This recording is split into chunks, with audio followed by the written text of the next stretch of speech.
oyo ngai jani mabinga nasali te mpona lukela bino basango olobela te poli tolobela oyo te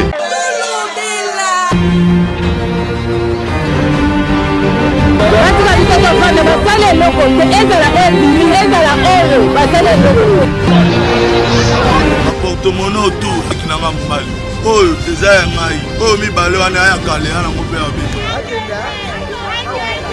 na ville province ya Kinshasa, Congo Central, Mongala, kuna na lola bato bosani te bana Nord Kivu topesi bino mbote biso magazine tolobela Congo ngonga yango ekoki otomesana komemelaka bino ntango nyonso basango nyonso oyo ebombama mpe tobimisa bino ngo na pole tofongola édition na biso bobomesano na politique président rwandais Paul Kagame azali komenase kokotana bamapinga na ye na kati ya mabele na biso ya RDC badetail na élément la douce Nelima Pangulwa. Après 25 ans, il y a présence ennemi na sol congolais, mécanisme mokote ezwama pona kosilisa problème et insécurité na est la République démocratique du Congo. Président rwandais Paul Kagame azo menacé kokota na mapinga na ye na mabele ya ba congolais sans autorisation.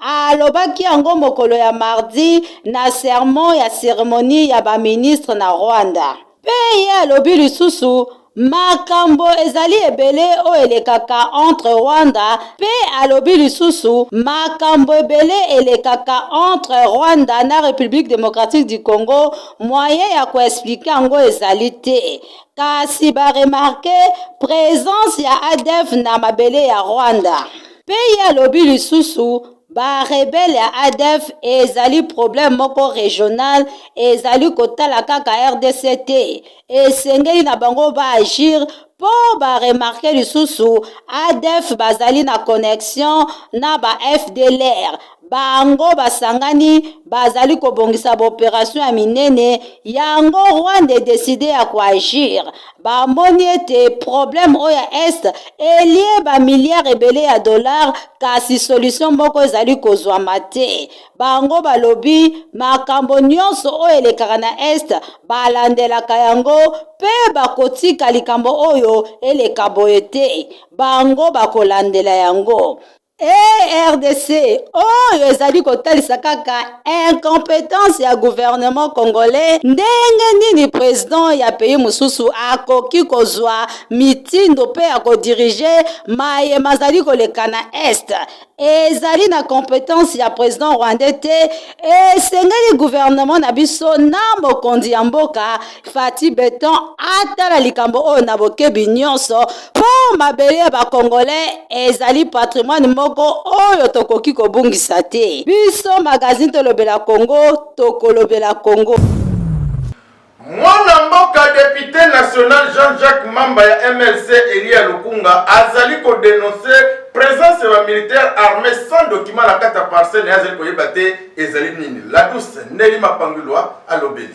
Mokolo ya mercredi 8 février 2022 député national ya mouvement pour la libération MLC na Mukuse Jean-Jacques Mamba azalaki visité na ngonga ya 11h epai ya ba militaire armé sans document na lopango na ye kuna na Lukunga ezalaki bongo pas d'entrée pas de sortie bakangaki aveni mutu akokota kozala te pe mutu akobima te bazalaki privé na badroit na bango bya kolia pe ya komela ba voisin na ye pe bango pe bazalaki na droit ya kobouge te mwana mboka Jean-Jacques Mamba azali kodénoncer règlement de compte oyo na dossier oyo bazali nango ya lopango ye alobi nanu amona te basoda bakota na affaire ya bacivile asengi protection pe azali na droit kozala protéger ye na babien na ye honorable Jean-Jacques Mamba alobi lisusu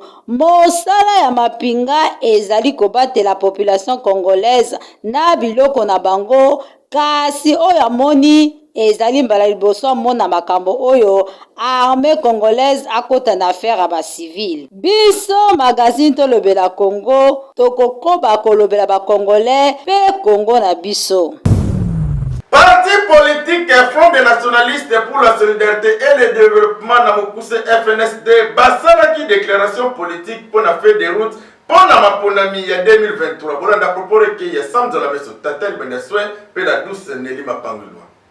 Réunis ce jeudi 10 février 2022 dans la grande salle de réunion du parti, nous cadres du parti politique Front des nationalistes pour la solidarité et le développement, en sigle FNSD, parti membre de l'Union sacrée, déclarons ce qui suit. Félicitons en premier lieu la nouvelle équipe de la CENI sous l'égide de son président, M. Denis Kadima Kazadi, pour sa volonté et sa détermination d'organiser les élections générales dans les délais constitutionnels tels que souhaités également par le président de la République, M. Félix Antoine Tshisekedi Tshilombo. 2. Exhortons la CENI à tout mettre en œuvre pour matérialiser cette feuille de route, bien qu'émaillée de contraintes d'ordre technique, sécuritaire, financier et politique qui peuvent affecter négativement sa mise en œuvre. 3. Recommandons pour ce faire à la CENI de procéder régulièrement à l'évaluation de ces contraintes avec les parties prenantes, à savoir le Parlement, le gouvernement, le pouvoir judiciaire, la classe politique ainsi que les autres institutions impliquées, chacune en ce qui la concerne, de s'acquitter de leurs obligations pour permettre la réussite du processus électoral. Ainsi fait à Kinshasa le 10 février 2022. Pour le FNSD, la direction politique. Mouvement citoyen lutte pour le changement lusha na mokuse basala ki manifestation pour la hôtel mais la rampo zeli ko zangisa bayimboka kimia. Lydia Ngunza mwana yolo alobeli.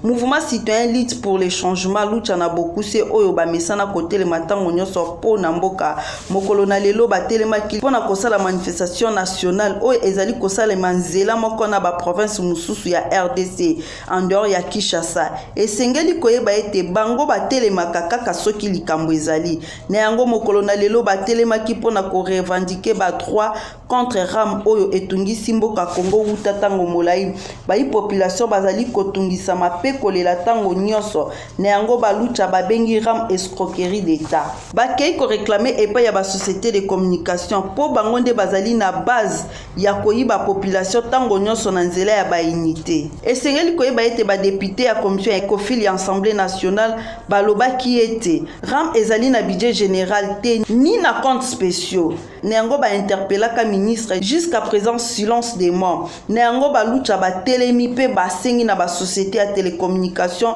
ba mettre fait da likambo ya ram oyo ezali kotungisa population oyo bazali kotungisa mana ba pasi tango molai bango babakiseli bango lisusu pasi mususu biso magazine tolobela Congo tolobi pe tokoloba Na santé comité à riposte na trichement ya Jean-Jacques Muyembe basali point de presse mokula mercredi 9 février 2022 pona kotalisa bayimboka risque oyo RDC ezo courir pona kokoma pays d'indemnité forte. Voilà dans les détails na élément la douce Nelly Mapangulwa. Secrétariat technique ya lutte contre pandémie à coronavirus na trichement ya coordonnateur Dr Jean-Jacques Muyembe basalaki point de presse mokolo ya mercredi 9 février 2022 epai wapi batalisaki risque oyo RDC ezokourir face ya virus mondial. Population congolaise balingi kozwa vaccin te. Awa na RDC taux ya vaccination ezali très faible. Ezali kaka 0,3%. Esengeli koyeba ete mikolo mizali koya mokili kozala divisé en deux parties. Ba oyo bakolinga kozwa vaccin bakozala na ngambo na bango pe ba oyo bakoboya vaccin bakozala na ngambo na bango. Kasi po kota Amérique pe Europe bakosenga yo carte ya vaccin. Wana nde okoki koniata mabele ya bapaya. République démocratique du Congo ezali placé na pays ya endémicité forte. Dr Jean-Jacques Muyembe atalisi population congolaise alobi ete mikolo mizali koya to bamo ezali koya to kokota na 5e vague ya bokono ya coronavirus. Yango na susi ya kotia kimia pe population bazala frappé na bokono oyo te ye asengi kosilisa problème oyo ya vaccin. Ayebisi population congolaise vaccin ezali na batype 5. Moto nyonso akoki kosala choix na ye na vaccin oyo akoki kozwa. Pe vaccin oyo n'importe quel type nango ezali kaka kotraite coronavirus. Biso magazine Tolobela Congo tosengi na population asala choix oyo ezali sage. Toza wana mpona kolobela Congo biso tolobi. Nakomi na Kalamu kuna na rond-point Victoire bakangi moyibi moko oyo mesara na koyiba bayimboka ba pare-choc ya mituka ba rétroviseur pe ko bendaka ba mama bakabero na bango na mutu. Bolanda ba détail na élément ya magazine Tolobela Congo na biso. Na ba parking ya ville province ya Kinshasa ki moyibi ekoma nango lokola maseki bana basi bakotambola boye ko benda bango ba plante na bango tango nyonso mituka ezali koleka na ba embouteillage miyibi ko profiter kolongolaka bango ba rétroviseur ba clienta na ba pare-choc lelo awa na rond-point Victoire ezalaki ya koyinda esika bozali komona ba petio ba mesana kozangisa population kimia bayibaki pare-choc motuka ya ndeko oya mwasi kasi na mayele balandi ye a changer bilamba kasi bachaki ye maboko ndeko mwasi alobi eza nango mbala liboso te esi bayiba yango a plusieurs fois lelo nde balalelaki bango ngonzi batie maboko na moyibi oyo na micro magazine Tolobela Congo boyoka ndenge nini moyibi ye moka sambaki pe bakolo motuka balobelaki petio yo balongolaka ba liloka mituka bakopala mituka bakenda koteka ngo na Kipwanza tokanga bango plusieurs fois siko oyo ne bazomona boye bakanye ne ba civil ne ba ye na ye batala otoki bata moto ne bazobeta ni baboma tane le ne ko bata moto ba betie makasi kopi na bango za kana so ba mutuka kete elekana alongole le ko kopala moto akimi en joango wana a rassembler ko mebele akela ngona Kipwanza kuna koteka mo $10 5,000 10,000 ko ina ber bata moto ne ba récupérer ne ba ngiba boma to moni ba Notre moi na classe na moke. Na uti moke, nazo zonga na ofire na kwa Victoire. Noko tokanga mama bozo peno ki garde fond mutuka. Leta na freiner na kata moto. Déjà picoli garde fond mutuka. Aki posa troisième fois. Première fois picoli kana comprendre wana deuxième fois na kata bango troisième de lelo. Komba na ngakuta visango. None to ma picoli bato esinga akimi deja na moneka na musika ka moneka elongi na basuki nae na tiki na matisi mutuka ke na parke liboso kuna na tiki mutuka kuna na moniso kozonga maleme petit cha bakaki pe elongi nae bien donc tu dois sima ya batu to batama to moni ye aka longole lamba a changer la maman musime ko fika changer te ndeto ndiko ya malembe ndeke a moni ngai allez alinga kimba nena baluki boye na benga kokanga yibinga azokima to portality na kokanga na ko Victoire nebe ba mibali bazaki wana ba rapidité ba ba suye ndoko banji ko beta to ma kasi na Victoire en sécurité za moi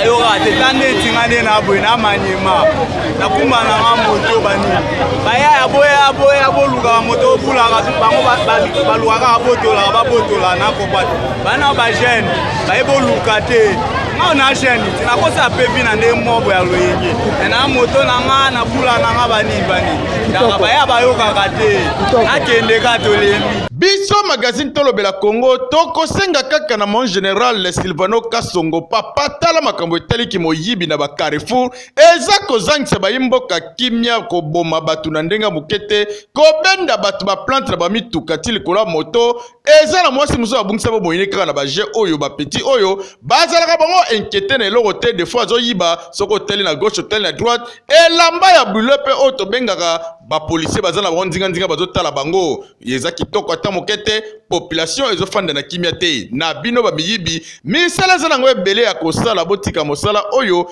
ezosala kitoko te biso tokosenga kaka mwana oyo azwa mbano ya solo place na ye ezala na prison po libanda aza danger permanent pour la population magazine Tolobela Congo tokolobela Congo na komi na Barumbu Barumbu bakangi fond vétérinaire oya bomaki bambwa ya mama batu bazalaki misatu a traiter bango mabe bango babungisi bo moyina bango. Clara Sasa mwasi ya pembe azalaki wana. Papa oyo bozali komona na bilili aza na ye faux docteur vétérinaire atambolaka na kombo ya maison communale ya Barumbu ke asalaka na service ya vétérinaire. Mama oyo bozali komona amemi na ye mwana te kasi amemi mbwa na ye. Papa oyo nde abomeli mama oyo bambwa na ye misatu apesa bango tonga ya mabe na place apesa bango tonga ya vitamine. Ye apesa bango tonga ya rage. Asukisaki wana te alie lisusu mbongo ya mikanda ya bambwa na ye. Nzoka nde tata oyo asalaka na ye na service ya ekonomi. Boyo kabino moko bourgmestre ndenge apeselaki mama mukolo bambwa pe azangaki maloba te. Ye moko faux docteur abetaki na ye munoko. Population pe elobaki. Nazali na mawa mingi ya kozwa liloba na kolakisa ke na gouvernement oyo ya mokonzi Faci Betoto na beza aventure te. L'autre rubina kati ya ngumba kisasa kini bopeto ezali changement de mentalité. Na kati ya changement de mentalité nazali na oyo azali fonctionnaire ya commune ya Barumbu. Azali moko ya service ya économie mais azali kotambola na kati ya commune ya Barumbu lokola vétérinaire. Akenda ko vacciner bambwa, akenda kozwa bambongo pa bato na kombo ya commune ya Barumbu. Ok, là on a commune à Barumbu, ça il faut une autorisation signée par le bourgmestre. Dans la baraté. Nous avons 9 jours les arrêts mais un jour les arrêts, il y a l'État. Les Cambodgiens que ndenge to akana bambwa, l'État a senga to zala mikanda bambwa. Ngai na ena mbwa na ngai, il fallait ba coupler tozui ba bébé. Donc na bokoli bambwa lelo te, na botama na kuta bambwa.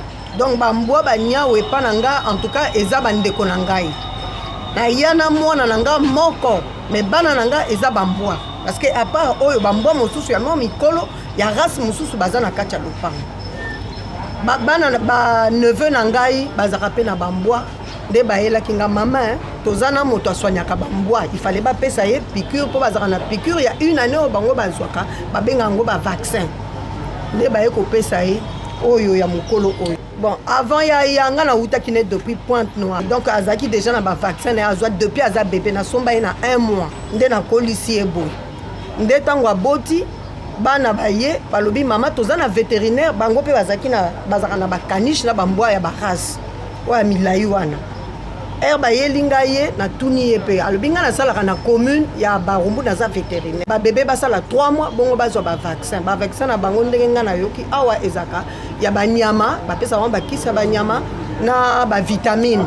Soki ba koli ba komiti au moins na ba 6 mois nde bapesa bango ba vaccin mususu ya batonga. Papa aye na 3 mois, bo bambwa bakokisi 3 mois. Akamati achubi bango tonga. Tonga oya achubaki en tant que vétérinaire, il faut yeba musala na yo. Il faut yeba pe oloko nini opesi. Bon, nandenga komaki wana nga la monite soki ezali nini. Na pesi po bazora vaccin ya une année te asenga na bambongo nyonso sela bango mikanda pona lingia bambwa na nga bazala en or kokenda kei après quelque temps parce que zalaika le 13 oyo nde bakokisaki une année na bango. Je crois to sali même pas une semaine mbwa moko déjà na la musa bango na tongo nde na la bimisaka bango na cage na bango mbwa moko azobima te nde bana babenga mama ya kotala nyesi na nga bimisa ebe mbwa esa lembi nayaki na bango petite sœur nanga ayebi awa na commune nda lobi bokende commune kuna ba médecin bazali ndeko ya na ye na commune na tuni pe na pesi mikanda balobi asalaka te na liste na biso azati aza vétérinaire te aza na kati ya économie na ministère je pense service.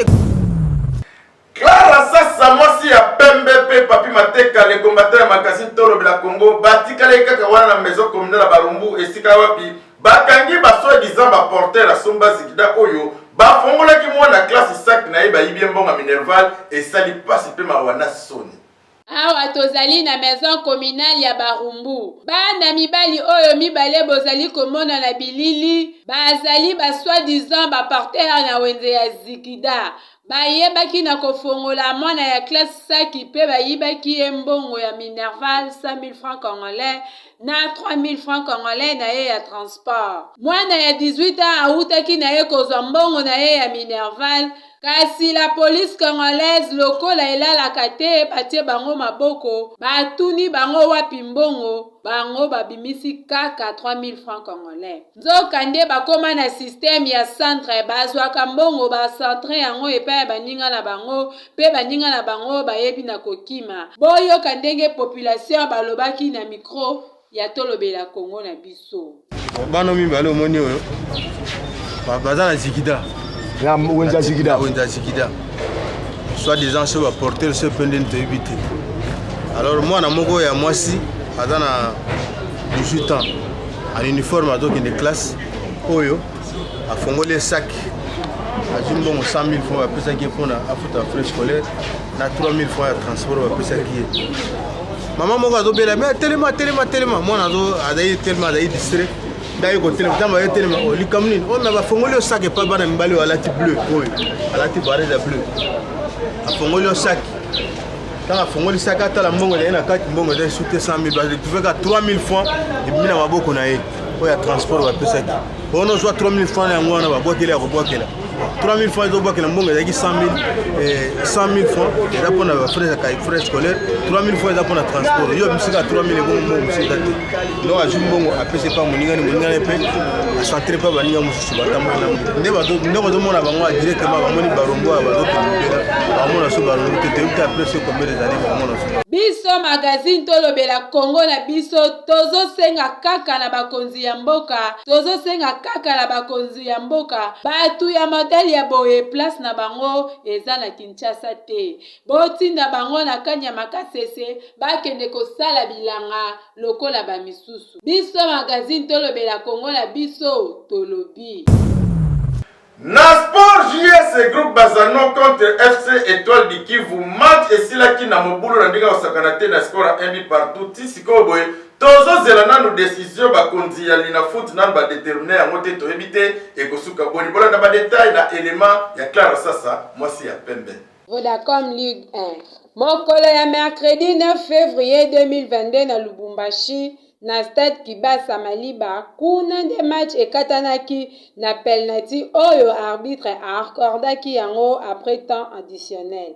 Ezalaki bongo match ya jeunesse sportif groupe Bazano face à formation club les Étoiles du Kivu. Match esukaki na 1 but partout, équipe ya Lushwa efongolaki score na ye na 6e minute ya temps de jeu. Équipe ya Bukavu ayebaki na koégaliser na bi ya penalty oyo ezalaki indiscutable na ya G. Na suka ya match arbitre abakisaki 3 minutes ya temps additionnel pe na ndenge ya secret arbitre abakisaki lisusu 4 minutes et puis Bazano aforçaki na makasi pe azwaki penalty na 97e minute. Staff technique pe ba joueur ya Bukavu baboyaki décision wana ke penalty wana ekobetama te et puis match esukaki kaka na matata. Tozozela kaka ba autorité ya Lina Foot bakata likambo oyo. Dossier à suivre. Biso magazine tolobela Congo na biso tolobi. Na kati ya mboka na biso Congo RDC tozaka na site touristique moko oyo ya kobundela biso bitumba oyo elongolaka biso soni Pacific Palace yango ekokisi 3 ans na occasion nango ye moko honorable Paul Bindu Musambali les meilleurs, les vrais et le véritable papa social apesi cadeau le 14 février ba amoureux nyonso to se retrouver pour la Pacific Palace pour fêter 3e anniversaire ya site touristique na biso oyo elongolaka biso soni.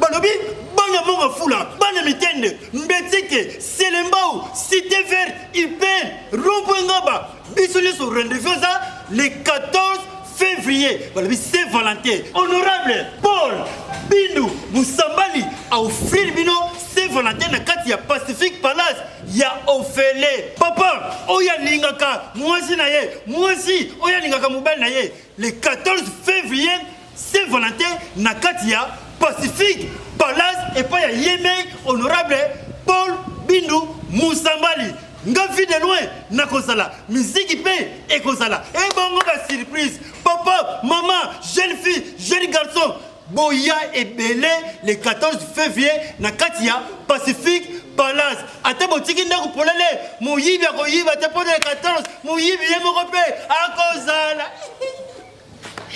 oui que Pacifique a très amusant et Paul vit dans un fantastique bobo santé to profiter na 3 ans il y a Pacifique Palace. Otonda ba problème nzoto pe molimo esikeza na mose moko. Cabinet de santé, la santé n'a pas de prix au koti kao obimi ok.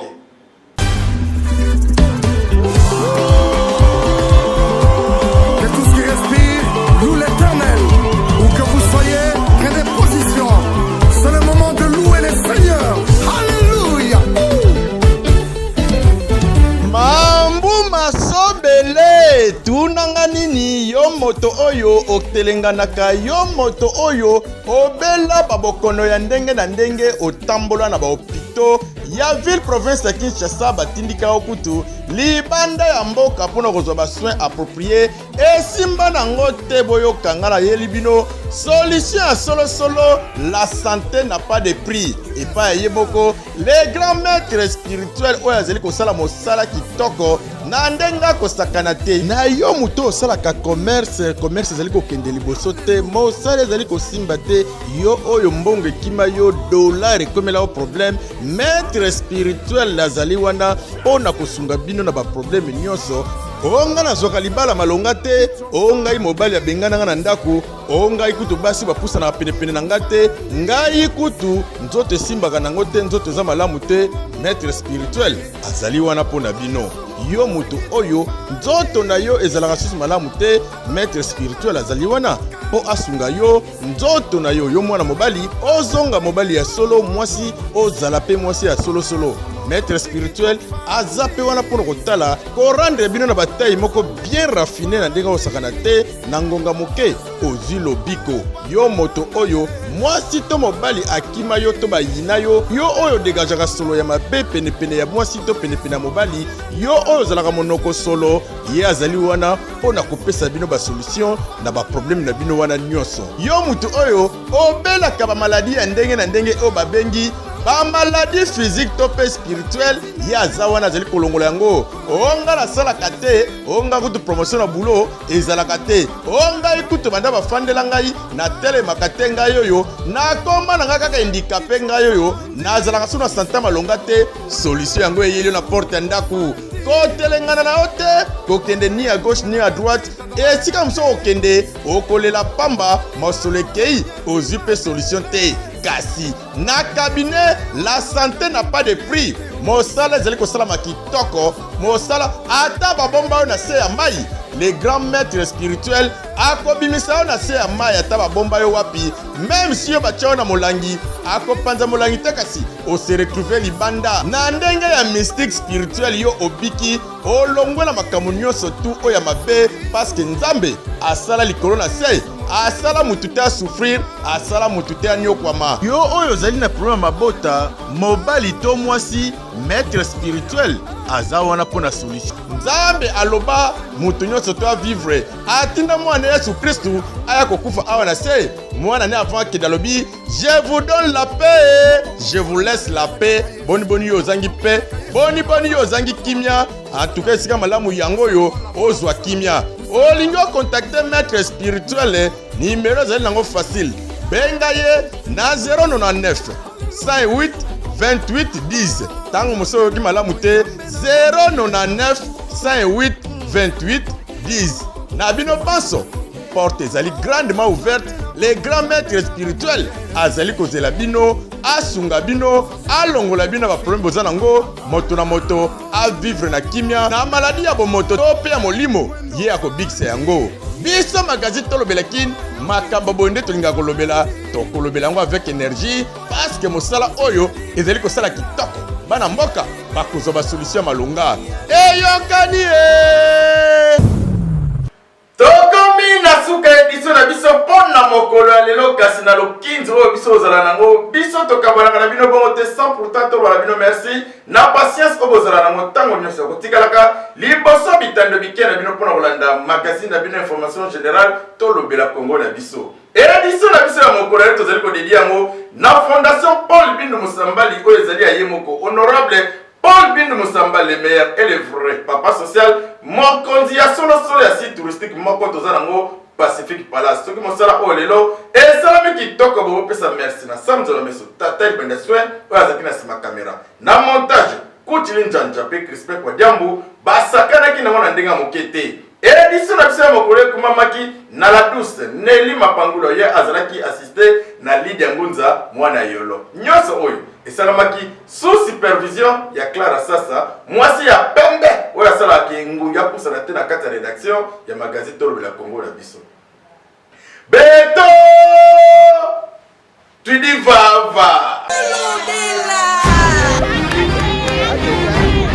Tolobela te. Poni tolobela oyo te. Ni oyo ngai jani bafinga na sali te mpona lukela bino basango.